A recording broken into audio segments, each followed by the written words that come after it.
पियर में रांगी का देवोगे रे हजमारे रे हजमारे रे हजमारे धीरे धीरे सखिया बउआ के साथी बउआ बड़ी दुलारी रे हजमारे धीरे धीरे सखिया बउआ के साथी बउआ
बड़ी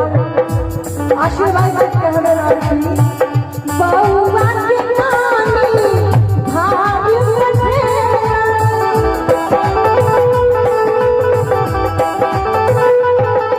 बउआ के नानी भाग्य बने बउआ के दादी भर जाओ रे खाजा दूध दे बउआ रे खजूरी तोड़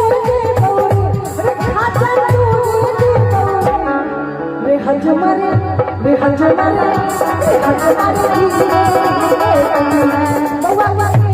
साथी बउआ बड़ी दुलारी छाती हजमारे धीरे धीरे बउआ के साथी बउआ बड़ी दुलारी छाती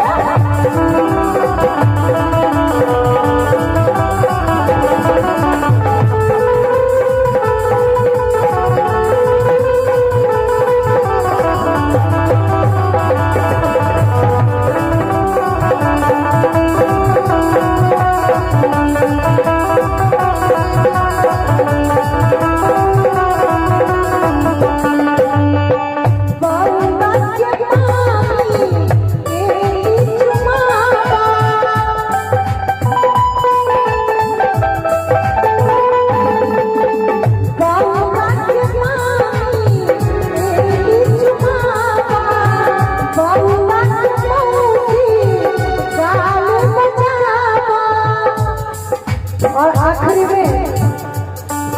खासकर ढोलक वाला तो सबसे पहले ऑर्गन वाला यो मामिया ही के दे भैया